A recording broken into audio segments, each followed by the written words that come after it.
Phew, what a day. You should have seen the pile of work waiting for me on my desk. But it's always hard to come back to work after a 2-week vacation, huh?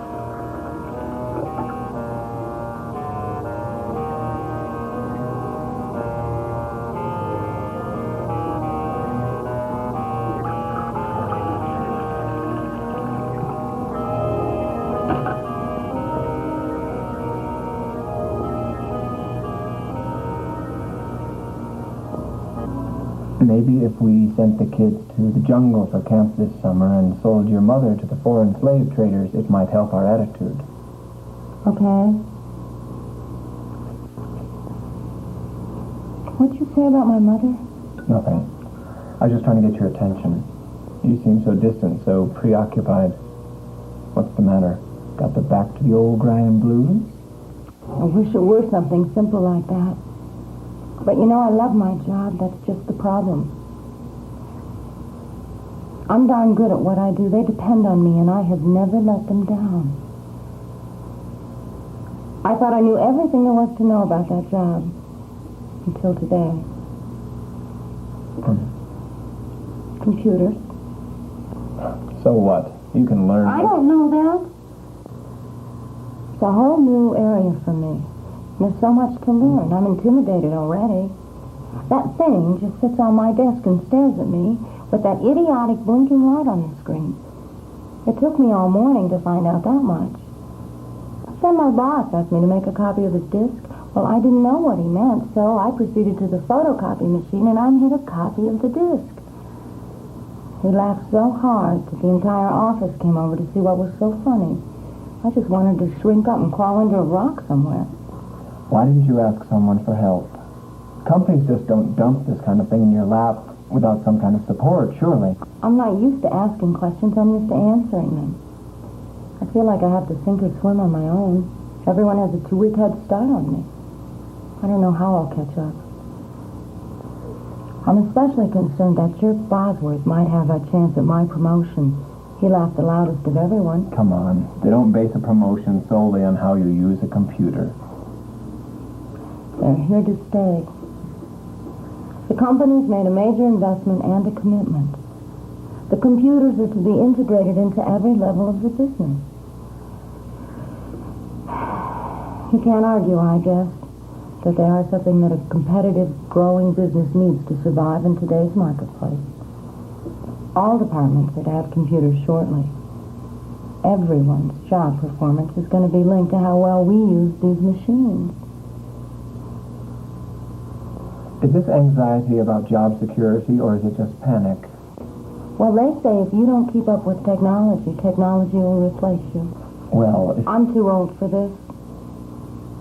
God, what if I punch the wrong button and it burns up right there on my desk? Maybe. Why is it that men understand computers so easily and women don't? Wait. Just hold on there. I saw an article about that very thing today. You're wrong about women not understanding computers. There was a woman in the 1840s who worked with computers. The Department of Defense even named a language after her. I didn't even know a machine could talk. Ada Byron King, Countess of Lovelace. Analytical engine. So she was quite a mathematician, too. Well, I am not. Still, if a countess could conceive of computers over 100 years ago, that should be some kind of encouragement for you. Be kind to my wife. Give yourself a break. I'll tell you what. Let's go out to dinner tonight. Help take your mind off of this. Dinner out would be great. But I'm afraid I won't be able to stop worrying for a while.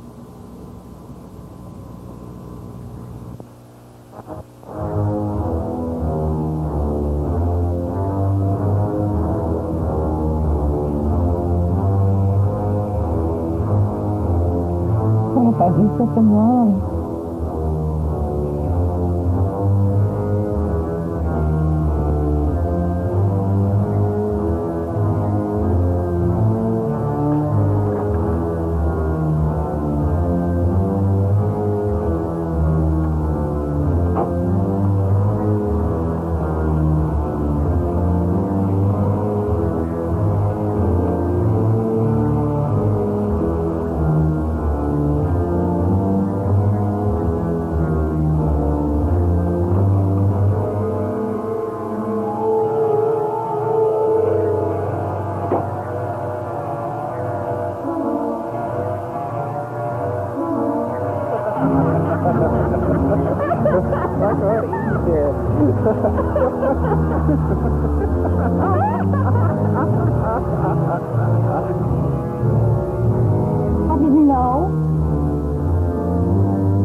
you were here, Ada.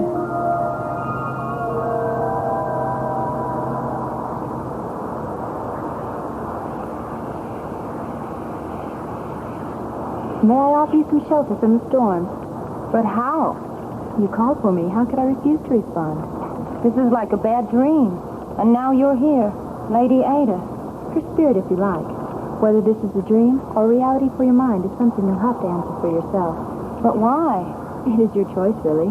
I can be, perhaps, a window to help you see better into the computer realm, or I can let you return to that hideous place you just came from. Please don't. Real or imaginary, you're much better company. Those were some gruesome images I just experienced. I understand why your nightmare was so strong. It sprang from the gravest depths of the mind, fear of the unknown. I think things are better already now that you're here. I guess I need help, but I don't know how to get it. You weren't around when modern computers were developed. True, but even computer scientists dream. Don't forget, computers and mathematics are passions with me. My spirit still finds them intriguing. I guess I don't know why I should take the trouble to learn something as complex as computers. As long as you harbor self-defeating notions like that, learning will be long and difficult, if not impossible. Let's reflect upon a few things through the mind's eye. A computer is a tool, like a knife, a wrench, a parasol, a teacup, or any item made to make our lives easier. Right now, you are finding out how important these computer tools are to your professional growth and your job security. That's interesting. I'd had this vision of people who work with computers as, well, yes, as some kind of antisocial nerd. Nerd? The word tastes awful. I am a computer enthusiast, and I do not consider myself antisocial. Computers are mechanisms for productivity, not a lifestyle. Perhaps your term is a label used by those who choose to ridicule rather than learn. But that's a social science problem. There are three choices available when faced with the new and the unfamiliar. You can ignore it and hope it goes away before it impacts your life. You can ridicule it and try and make it less important. Or you can grow beyond the age of dinosaurs and face the unfamiliar without fear, with clear mind and open eyes. Simple curiosity can turn ignorance into an adventure. I admire that attitude. Perhaps that's how my children see computers in school. They don't seem to be intimidated. Still, I had hoped I could work out my days and never operate a computer. Computers will play an ever-increasing role in your society. Your children accept them just as commonplace as you accept radio and television. If you want to stay in touch with your children, it's all the more reason for you to become familiar with the machines. But how am I supposed to learn something as complex as a computer at my age? It could take years. You don't have to learn all the complexities. You don't have to be a blacksmith to ride a carriage, or in your day, an auto mechanic to drive a car. You don't have to be a novelist to read a book. Learn enough to understand the root principles so that your tool is easier to use, but leave the nuts and bolts to those who have the desire to twist them. Well, perhaps, but I guess I really doubt that computers are good for anything. I mean, the world has gotten along without them for a long time. I didn't like getting along without them. I envy you, for my flesh will never touch one. Their potential to science, mathematics, and the arts spoke to me over 100 years ago. Now your society amplifies this energy by using them in everything from microwave ovens to spaceships. They are in your communication systems, from your telephone switching systems to electronic money transfers and automatic tellers. They inform you and entertain you. How about an SD mug test?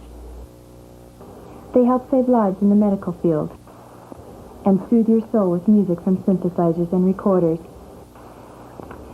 Teachers now have a tireless assistant in the classroom which never loses patience with the pupil. Businesses are using computers in ever-growing numbers. Don't I know it? For databases, data communications, and word processors.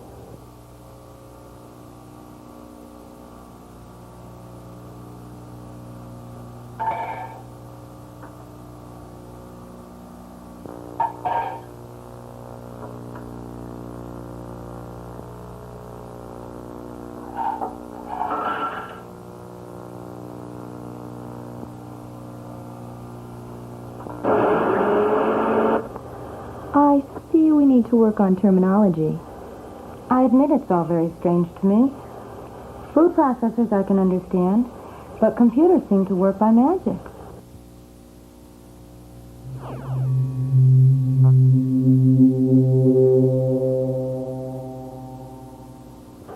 Vivid imagination. Good. Indeed, your modern computers would make even the most accomplished wizard of my day turn green with envy. Most computers, large or small, however, are made of mundane materials. Metal, plastic, and most importantly, silicon, one of the most plentiful elements on Earth. Yes, Eve, ordinary beach sand is mostly silicon. Highly purified silicon is used to make semiconductors, the computer's version of a nervous system. I'm afraid the computer's use of electricity is a bit more subtle than that. Unlike your science fiction image, the electrical requirement of a computer is relatively small. The computers, or analytical engine as they were called in my day, were made of gears, like a clock. Semiconductor technology has brought your society beyond the age of gears, past vacuum tubes, beyond transistors, into the era of the microprocessor chip. I don't suppose these chips go well with guacamole dip. No, I'm afraid not. Computer chips are very, very small electronic parts whose precisely etched silicon shapes represent millions of transistors, resistors, and electrical circuits.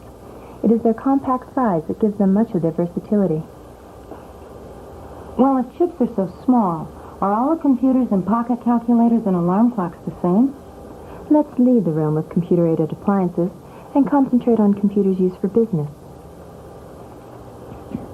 We can categorize the broad variety of these machines into three general classes: micro, or personal computers, used for individual work; mini-computers, for larger jobs distributed between many people; and mainframes, for central control of very large amounts of information which must be shared by numerous people in many places. Well, if computers come in all different shapes and sizes, I hope I don't have to learn a different set of principles for each type. By no means. There are more similarities than there are differences.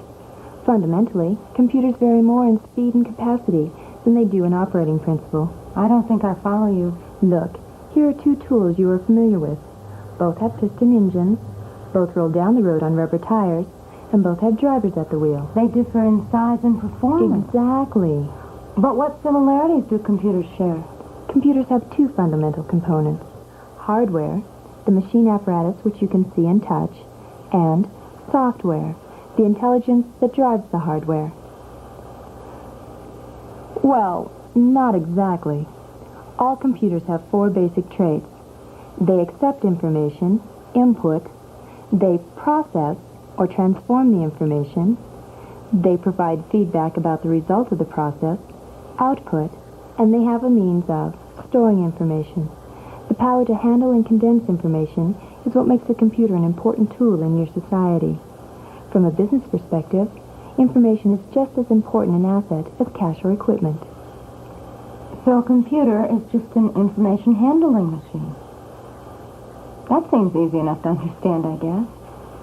But it's the putting things in and getting things out that I have trouble with. All I have so far at work is a blinking light on a screen and a pile of manuals that don't seem to have a beginning or an end. Then let's start to get familiar with what the finished puzzle looks like by exploring some common parts of the hardware. In order for a computer to be useful to you, some means of communication between man and machine must exist. Input and output devices provide this link by serving as the human interface to the computer system. There are a wide variety of input devices, each designed to place information into the computer for a specific task. Text and numbers can be entered through keyboards, which are like typewriters, or with punch cards, or through scanning devices like barcode readers. For pointing, moving, and drawing things, there are joysticks, which are like flight controls in an airplane.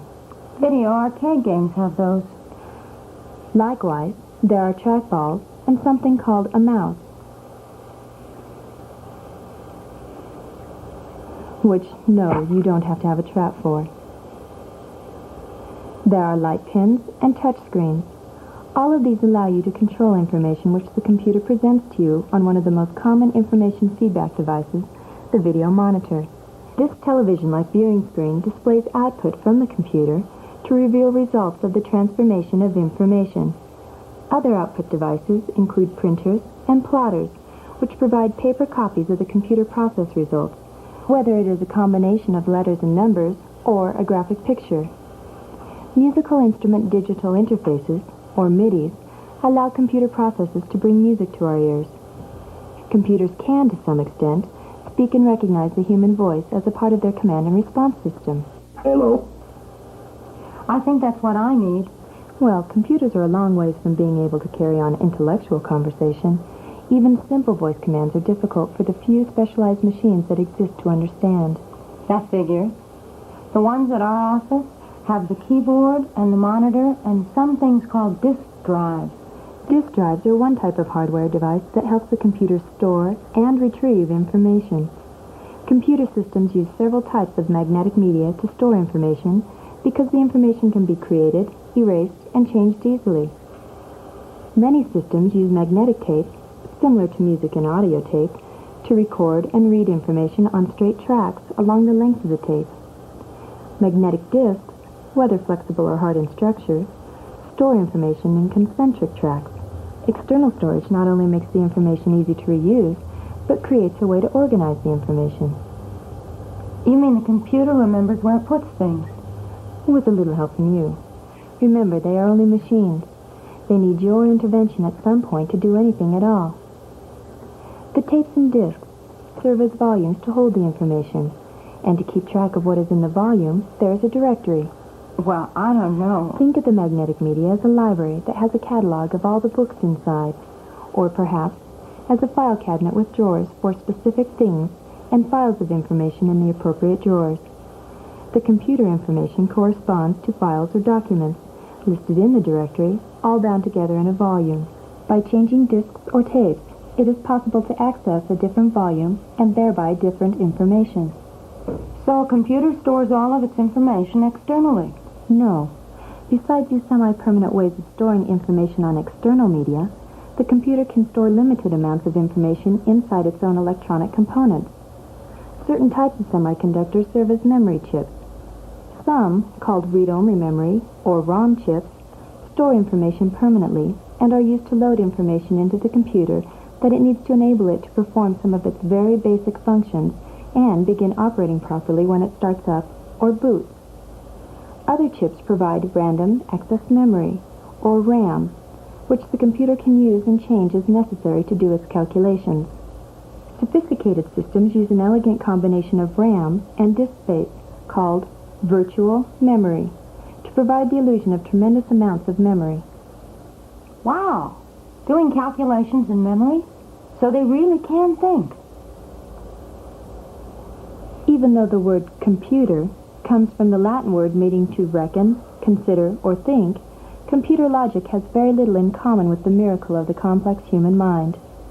All of the computers in the world linked together simultaneously could not begin to replicate the neural activity of one human brain. What the computer can do is handle repetitive tasks very quickly and make calculations very precisely. All of the information processing is done inside of a very special chip called a central processing unit, or CPU. The CPU does the work of reading information patterns from input devices or retrieving it from storage devices, combining information for accurate calculations by switching information in and out of memory, and controlling the output devices so that a human can understand the computer's actions. And it does this all at the speed of light, performing millions of operations every second. That's incredible. Well, I like to think of the CPU as a maestro of a complex symphony orchestra, where the input, output, and storage devices are the instruments, and the information is the music. The CPU directs the performance of all the activities so that they all work in harmony.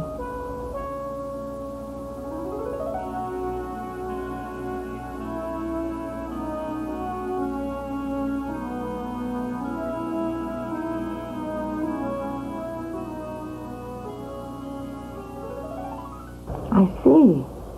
They are very versatile machines. No wonder they're so popular. Versatile, yes. But beneath all the flashy capabilities, for all intensive purposes, the computer hardware is simply an incredibly fast adding machine.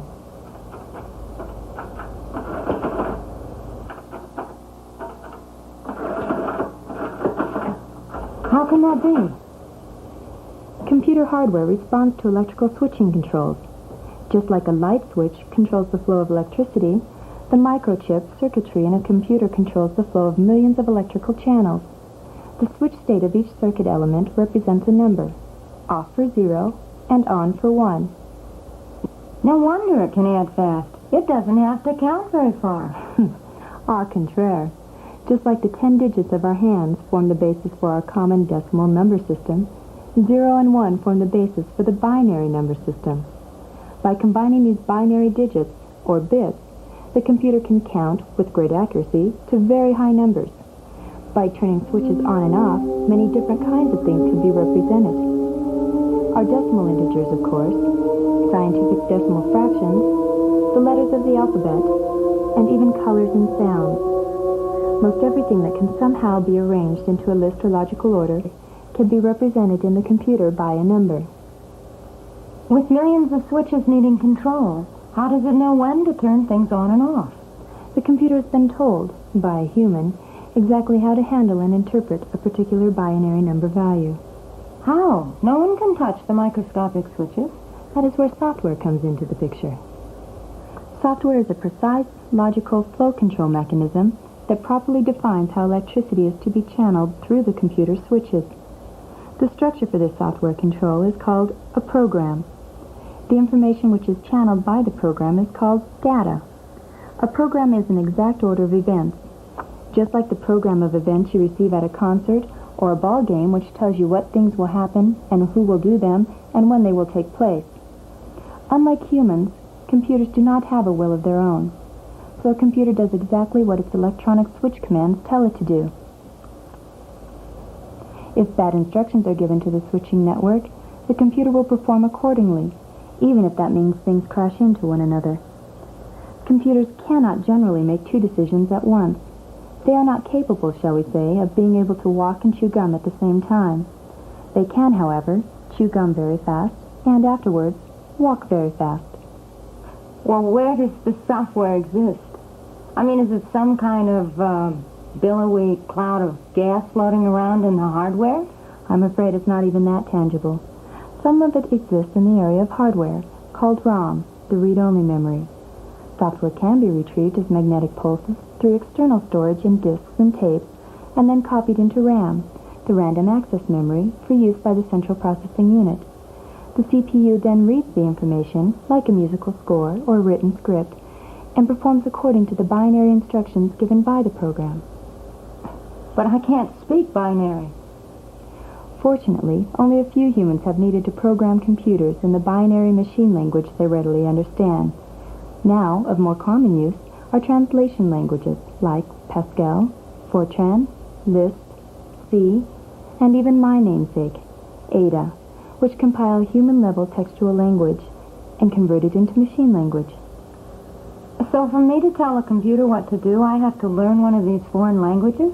No, dear. Writing computer programs can be left for the computer engineers who like that sort of thing. Compilers are only one type of program to control the computer's functions.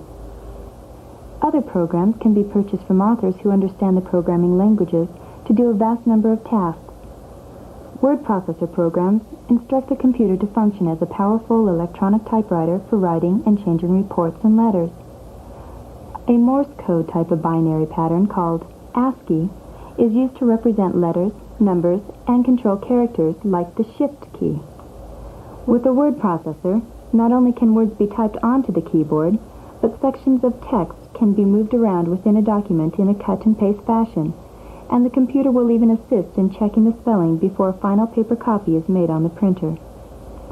Database programs are another type of software that can keep lists or records of information. They can arrange large volumes of information so it is easier to understand by such means as sorting or joining. A telephone directory is an example of the type of information a database is best suited for. Electronic spreadsheets are software programs that are well suited for handling large volumes of numbers and performing many types of calculations with them to forecast and show quantitative results. A business financial balance sheet is an example of the function of a spreadsheet.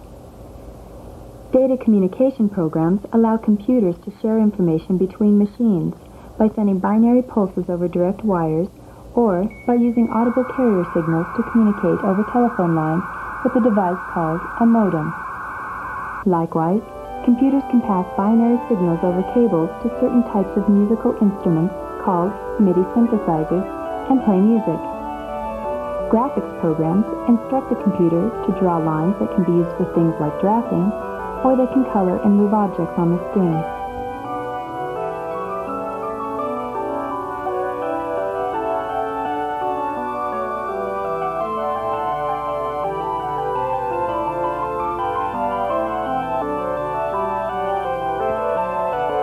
Wow.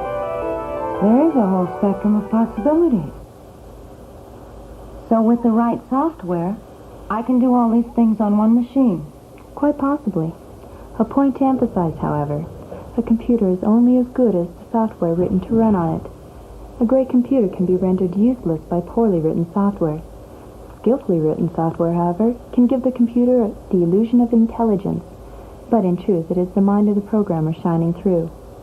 One very important program is delivered with the hardware, the operating system. In addition to speed, performance, and capacity, the operating system is the major difference in computers because it is the fundamental link between the human and the machine. What does the operating system do? There are many layers of communication between you and the hardware. One of the lower levels is occupied by a software program called the operating system. The operating system is the prime intuition layer which interprets the actions of the mechanical interface devices which respond to your actions, or requests made by higher-level programs and translates them into instructions for the electrical system machinery. The operating system is the ultimate resource manager for the entire computer.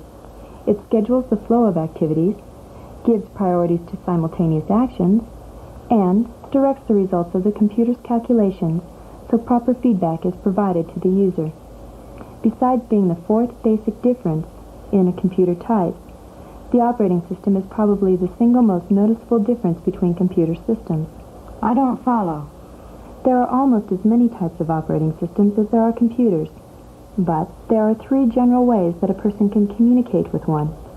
These are the command language interface, the menu interface, and the graphic interface. Each has its strong points and weak points. Basically, there is a trade-off between ease of use versus ease of programming. Some people like the command language interface, whereby word-like commands are typed on the keyboard. There are a variety of command languages also. For instance, all of these commands instruct some particular machine to provide information about the contents of the data it currently stores.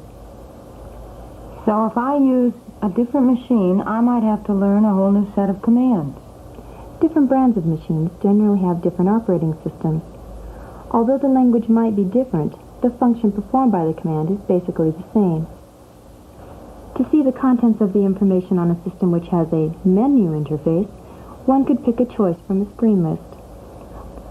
On a graphic interface, one could use a screen pointer controlled by a mouse and see the contents with the click of a button.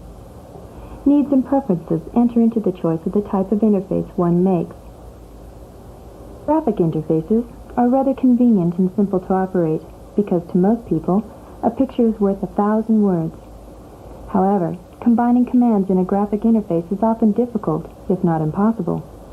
Command languages and menus generally allow easy combinations. However, combining word commands into macro commands is very similar to controlling the computer with a programming language. Menu systems can be very complex in their hierarchical levels of menu selections, and the casual user can become easily lost in the layers as they tend to look much the same throughout. I don't know how my boss decided to buy the equipment he did. Hopefully, your employer confronted his computer needs in the proper way by taking the first 3 steps toward successful computer solutions.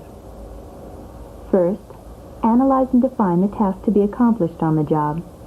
Second, seek out software programs to best perform the job task. Look for robust software that handles errors with finesse.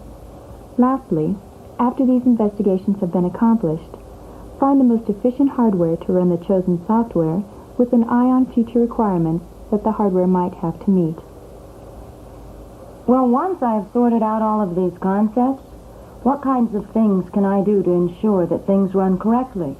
First of all, remember your computer is an electrical device, just like your refrigerator. If the electrical power supply is cut off, things spoil very quickly. In most cases with a computer, the effect is instantaneous. What can I do to prevent losing everything? That is what storage devices are for. Learn how to store information on magnetic media and copy information from the computer's memory to the media at least every 20 minutes. That way, if things crash, you will only have lost 20 minutes of work when things return to normal. Make backup copies of the magnetic media daily, so if one gets damaged, there is another source of the information.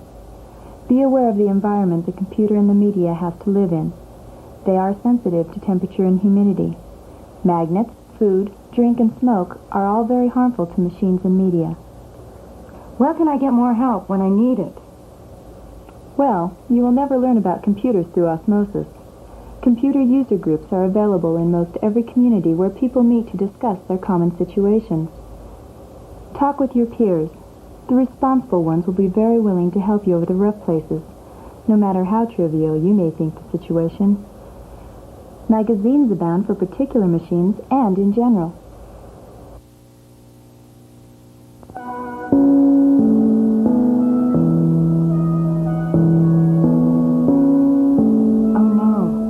I must be starting to wake up. There are a million more things I'd like to ask you. We don't have time. I just hope I have been of some help. Oh, you have. I don't think I'm afraid anymore. In fact, this is a new journey that'll be exciting to explore.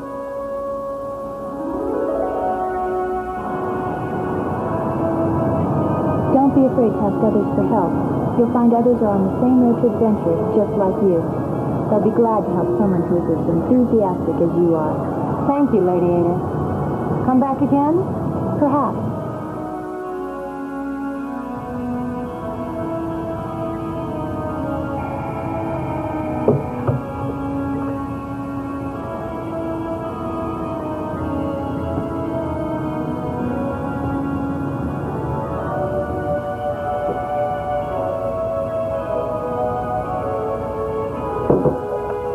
You were up early this morning. I hope things go better for you today. I have a good feeling about it. Thanks for your encouragement last night. Anytime. You know I'm on your side. Thanks. Bye-bye. Bye. Good luck.